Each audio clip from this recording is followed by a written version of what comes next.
तो आप सब आज हम आप सबको बहुत ही इजी तरीके से बताने वाले हैं दोस्तों पार्ट 2 क्लास 9 का चैप्टर नंबर 1 साइंस का पार्ट नंबर 2 बताने जा रहे हैं दोस्तों, क्योंकि आप सबको हम ठोस द्रव गैस 3 अवस्था होती है पदार्थ की, आप सबको हम बता चुके हैं। अब आगे आज बताने वाले हैं दोस्तों दूसरा पार्ट क्या है पढ़ना है दोस्तों, पदार्थ की अवस्थाओं के परिवर्तन। पदार्थ का जो अवस्था है उसमें परिवर्तन कैसे कैसे होता है दोस्तों। जो हमारा बुखार नापा जाता है, टेम्परेचर, वह कैसे मापा जाता है, हम आप सबको बहुत इजी तरीके से बताएंगे। चलो दोस्तों शुरू करते हैं। पानी पदार्थ की तीनों अवस्था में मिलता है। जो पानी होता है दोस्तों वह तीनों अवस्था में मिलता है। पानी से बर्फ़ बन जाता है, और पानी से लिक्विड बन जाता है, और पानी से वाष्प, मतलब कि जो वाष्प होता है वह बन जाता है, ठीक, भाप। चलो आगे। गर्म करने पर बर्फ़ पानी में परिवर्तित हो जाता है, और पानी वाष्प मतलब कि भाप में बन जाता है, परिवर्तित हो जाता है। पदार्थ की भौतिक अवस्था को 2 तरीकों में परिवर्तित किया गया है। जो पदार्थ की भौतिक अवस्था है, भौतिक अवस्था मतलब क्या, घरेलू काम, भौतिक अवस्था क्या, जो घाम लगता है पानी, जब पानी पर किरण पड़ती है प्रकाश का तो क्या होता है, वाष्प बन के उड़ जाता है, भाप बन के, उसी को क्या कहते हैं, भौतिक परिवर्तन। यह होता ही रहता है, या रासायनिक परिवर्तन नहीं, भौतिक परिवर्तन है, ठीक। आगे, तापमान में परिवर्तन। तापमान में परिवर्तन क्या है, तापमान में परिवर्तन, ताप जब अधिक हो जाता है तो क्या होता है, बर्तन क्या होता है, लाल हो जाता है। चलो आगे। गलनांक, पहला हेडिंग क्या है, गलनांक। गलनांक किसे कहते हैं दोस्तों, जैसे कोई चीज़ बर्फ से जल में बनना, क्या है, गलनांक है। गलनांक किसे कहते हैं, किसी तापमान पर वायुमंडलीय दाब जो दाब लगता है दोस्तों, जैसे कोई वस्तु रखा है, जब हवा चलती है क्या होता है, वह वस्तु गिर जाती है, कोई हल्का वस्तु रखा जाए, ठीक, वायुमंडलीय दाब इसी को कहते हैं। कोई ठोस पिघलकर द्रव में बदल जाए, जैसे कोई बर्फ़ है जल में कन्वर्ट हो जाए, तो उसे क्या कहते हैं, गलनांक। बर्फ़ का गलनांक 273.16 केल्विन होता है। सुविधा के लिए हम 0 सेल्सियस अर्थात 273 केल्विन लेते हैं। गलनांक को गलने के लिए 273 केल्विन की आवश्यकता होती है। चलो आगे। जब बर्फ़ पिघलती है तब बर्फ़ का तापमान नहीं बढ़ता। लगातार ऊष्मा प्रदान करने पर बावजूद लगातार गर्म करने के बावजूद, क्योंकि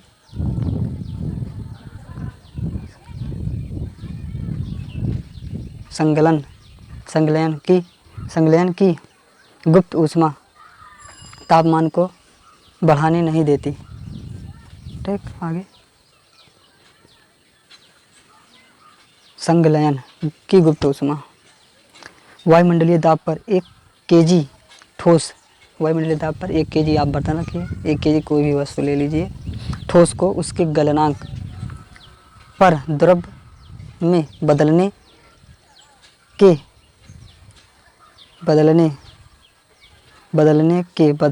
लिए जितनी ऊष्मीय ऊर्जा की आवश्यकता होती है उसे संलयन की गुप्त ऊष्मा कहते हैं दोस्तों। जैसे कोई द्रव ठोस में बदलने के लिए, ठीक, वायुमंडलीय दाब से गलनांक पर द्रव में बदलने के लिए, जब कोई ठोस वस्तु होती है उसे द्रव में बदलने के लिए जितनी ऊष्मा की आवश्यकता होती है उसी को हम संलयन कहते हैं। अर्थात 0 सेल्सियस पर बर्फ़ के कणों की तुलना में 0 सेल्सियस पर पानी के कण से अधिक ऊर्जा होती है। जो पानी होती है उससे अधिक ऊर्जा होती है, और जो बर्फ़ होता है कम ऊर्जा होता है। क्वथनांक किसे कहते हैं, वायुमंडलीय दाब पर वह तापमान जिस पर द्रव उबलने लगता है, इसका क्वथनांक कहते हैं दोस्तों। जब आप क्या करते हैं, जब कॉफ़ी बनाते हैं तो क्या होता है, जब आप गैस पे रखते हैं तो क्या होता है, वह उबलने लगता है, उसी को क्या कहते हैं, क्वथनांक, ठीक। क्वथनांक संपिष्ट गुण है, मतलब क्वथनांक क्या होता है, बहुत तन्य होता है। क्वथनांक जल होता है ना, जब वह गल जाता है क्या भाप बन के उड़ जाता है, कॉफ़ी हमारी तैयार हो जाती है, ठीक। आगे, जल का क्वथनांक 373 केल्विन 100 सेल्सियस प्लस 273 बराबर 373 केल्विन हो जाता है। वाष्पीकरण की गुप्त ऊष्मा। वायुमंडल दाब पर 1 kg द्रव जल को उसके क्वथनांक पर वाष्प में बदलने के लिए जितनी ऊष्मीय ऊर्जा की आवश्यकता होती है उसे हम ऊष्मीय की गुप्त ऊष्मा कहते हैं। दोस्तों जब जल कोई है, जब आप क्या करते हो, खूब उबालते हो क्या होता है, वह भाप में कन्वर्ट हो जाता है, तो उसी को क्या कहते हैं, वाष्पीकरण कहते हैं दोस्तों। ठीक, वाष्पीकरण की गुप्त ऊष्मा। जैसे आप कॉफ़ी रखे हो, 2-3 घंटे लगातार गर्मा दो, क्या होगा, वहाँ जो बर्तन में पानी रहेगा वह क्या हो जाएगा, गायब हो जाएगा। ठीक, भाप में बन के निकल जाएगा, कन्वर्ट होकर निकल जाएगा। ठीक, आगे जब पानी को उबाला जाता है तब उसके तापमान में वृद्धि नहीं होती, तापमान 100 सेल्सियस ही रहता है, क्योंकि वाष्प की गुप्त ऊष्मा पानी के कणों के बीच आकर्षण बल को तोड़ देती है। तोड़ मतलब आकर्षण, जो बंधे होते हैं कण उसे खींच के तोड़ देती है, तो क्या होता है, उड़ जाते हैं वाष्प बन के। ठीक, अतः 100 सेल्सियस तापमान पर वाष्प के कणों में उसी तापमान पर पानी के कणों की अपेक्षा अधिक ऊष्मा होती है। आगे तापमान में परिवर्तन से पदार्थ की अवस्था को एक से दूसरे में बदला जा सकता है, जैसा कि नीचे आरेखन में दिया गया है। देख सकते हैं दोस्तों, ठोस से द्रव में बदलने के लिए ऊष्मा की आवश्यकता होती है, और क्या, द्रव से गैस में बदलने के लिए ऊष्मा की आवश्यकता होती है, और गैस से द्रव में बदलने के लिए शीतलन, और द्रव से ठोस बदलने के लिए शीतलन। ठीक, 25 सेल्सियस जल, 0 सेल्सियस बर्फ। देख सकते हैं इसका सूत्र दोस्तों, 25 सेल्सियस पर जल पिघलता है, 0 सेल्सियस पर बर्फ, 100 सेल्सियस पर वाष्प बनता है। ठीक, जल कितने पर बनता है, 25 पर, और 0 सेल्सियस पर बर्फ, 100 सेल्सियस पर वाष्प मतलब कि भाप बनता है। इसको याद कर लो। चलो दोस्तों, ऊर्ध्वापातन किसे कहते हैं? ऊर्ध्वापातन बहुत आसान है दोस्तों। कपूर आपके घर में जलता है ना, कपूर क्या होता है, सीधा क्या होता है, गैस में कन्वर्ट हो जाता है, लिक्विड में नहीं कन्वर्ट होता, सीधा गैस में।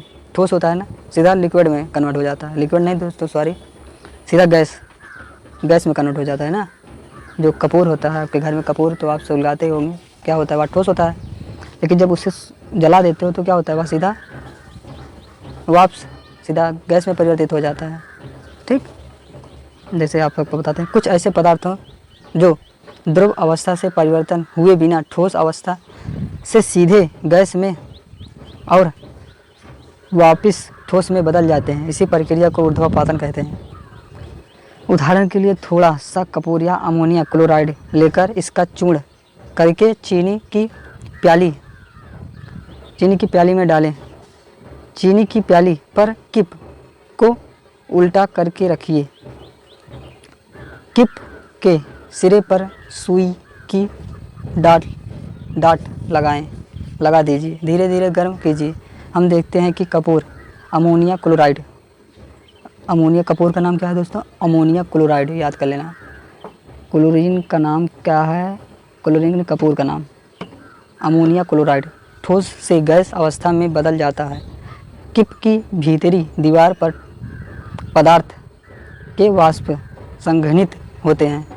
सुई जो ऊपर लगा दोस्तों, ऊपर सुई का टुकड़ा वाष्प बना अमोनिया क्लोराइड, ठोस अमोनिया क्लोराइड। वर्णन मतलब जो जल रहा है दोस्तों। आगे दाब परिवर्तन पर प्रभाव। दाब परिवर्तन, जब किसी को वस्तु को दाबा जाता है उसी को दाब परिवर्तन कहते हैं। देखते हैं क्या, जैसे दोस्तों 2 मीटर का वस्तु है, उसे खींच करके आप 5 मीटर कर दिए तो क्या होगा, दाब का परिवर्तन हो जाएगा ना। चलो आगे, हम दाब परिवर्तन पर प्रभाव। यदि हम तापमान घटाने पर सिलेंडर में गैस लेकर उसे संपीड़न मतलब पचकाना, संपीड़न करें तो कणों के बीच की दूरी कम हो जाती है, गैस द्रव में बदल जाता है। दोस्तों जैसे कुकर है, क्या होता है, उसमें से गैस थोड़ी निकल पाता है, तो उसमें क्या होता है, द्रव में, जल में बन जाता है। इसलिए बर्तन के जो ऊपर तली होती है उसमें चपक जाते हैं, जो जल होता है उसमें चपका रहता है। देखते हैं आप सब कुकर में, उसी को क्या कहते हैं, द्रवित कर उठा होता है। द्रवित मतलब उसमें वाष्प बाहर नहीं निकलता, जिससे वह जल बन जाता है। ठीक, देख सकते हैं आप, क्या लिखा है, दाब बढ़ाना, तापमान घटाना, गैस को द्रव में बदलना। देख सकते हैं दोस्तों, किसमें क्या किया गया है, गैस को क्या किया है, गैस वाले डाला गया। एक बोतल लिए, उसमें गैस डाले, ऊपर से एक किप लगा दी जो गैस बाहर ना निकले, उसमें गैस डाले, फिर उससे धीरे धीरे दबाने लगे, फिर दूसरे नंबर पे आ गए, फिर तीसरे नंबर एकदम दबा दिए तो क्या होगा, थोड़ी देर बाद क्या हो जाएगा, वह जल में कन्वर्ट हो जाएगा। ठीक, यही इसी को कहते हैं दोस्तों। सीधा तो कुकर बहुत अच्छा उदाहरण है। कुकर में आप सब कोई भी वस्तु रखते हो, उसमें भाप भी होता है, तो क्या होता है, जब वह बन जाता है तो आप खोलते हो तो उसमें ऊपर जो क्या होता है, वाष्प बूंद में चपके होते हैं, उसी को क्या कहते हैं, वाष्प को जल में बदल देते हैं। ठीक, आगे, ज़्यादा दाब बढ़ाने से गैस के कण नज़दीक आ जाते हैं। दोस्तों ज़्यादा दाब लगाया जाएगा, क्या होगा, गैस के कण नज़दीक आ जाएंगे। ठोस कार्बन डाइऑक्साइड को वाष्पित गैस CO2 कार्बन डाइऑक्साइड में बदला जा सकता है बिना द्रव अवस्था में बदले। इसके लिए दाब को घटाकर एक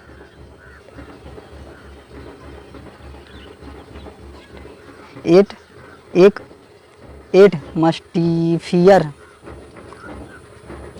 तक लाना होगा। सूक्ष्म बर्फ, ठोस carbon dioxide CO2, carbon dioxide का सूत्र क्या है, CO2। ठीक, आगे, दाब तापमान के प्रभाव के पदार्थ की तीनों अवस्था का अंतर रूपांतरण इस प्रकार है। द्रव से गैस में कन्वर्ट होना, वाष्पीकृत होना, वाष्पीकृत, और गैस से द्रव में बदलना, संघटन, और गैस से ठोस में बदलना, ऊर्ध्वपातन, और ठोस से गैस में बदलना ऊर्ध्वपातन है, दोनों है। और ठोस से द्रव में बदलना संगलन, और द्रव से ठोस बनना जमना। आगे, वाष्पीकरण एक ऐसी सही प्रक्रिया जिसके द्रव पदार्थों के सतह के कण क्वथनांक से नीचे किसी भी तापमान पर वाष्प में बदलने लगते हैं। ऐसी प्रक्रिया को वाष्पन कहते हैं, वाष्पनकृत कहते हैं, वाष्पनकरण कहते हैं। सतह पर उपस्थित कणों में उच्च गतिज ऊर्जा के कारण वे अन्य कणों के आकर्षण बल से मुक्त हो जाते हैं और इसी प्रकार वाष्प में बदल जाते हैं। आगे दोस्तों, वाष्पीकरण के प्रभावित करने वाले कारण, वाष्पीकृत को प्रभावित करने वाले कारण। ठीक, सही क्षेत्रफल,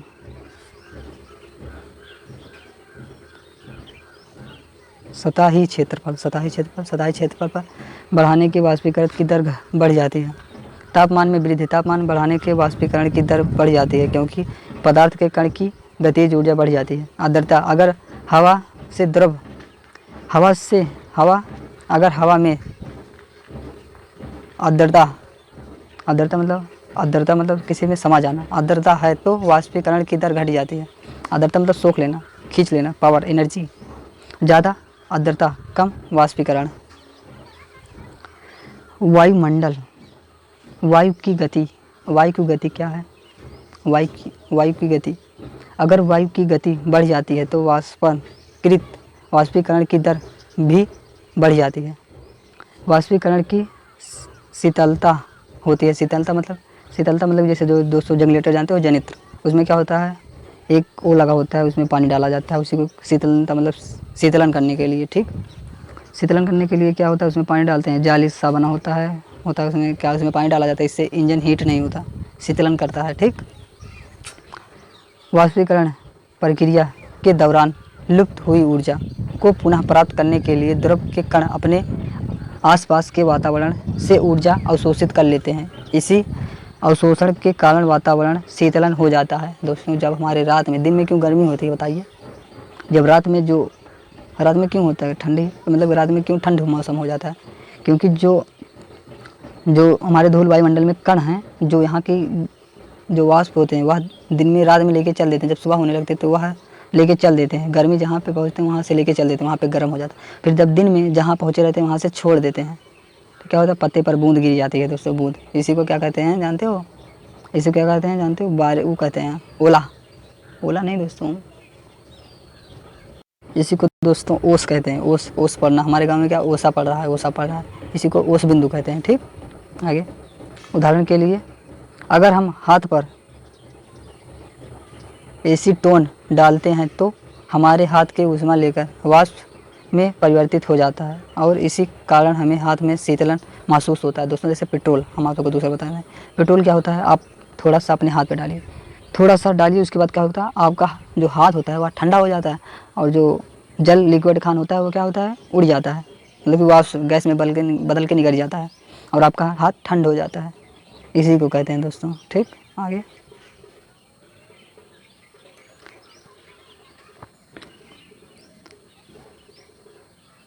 गर्मी गर्मी में हमें सूती कपड़े पहनने चाहिए, क्योंकि गर्मियों में पसीना अधिक होता है। सूती कपड़े पानी के अच्छे अवशोषण होने के कारण पसीना अवशोषित करके वायुमंडल में आसानी से वाष्पीकृत कर देता है। चूँकि वाष्पीकरण की शीतलता होती है, अर्थात गर्म के सूती कपड़ों को आराम मिलता है। मतलब क्या सूती कपड़े पहने के सोख लेता है पसीने को, और क्या होता है, वह वाष्पीकृत कर देता है। गर्मियों में अक्सर लोग मैदानों में पानी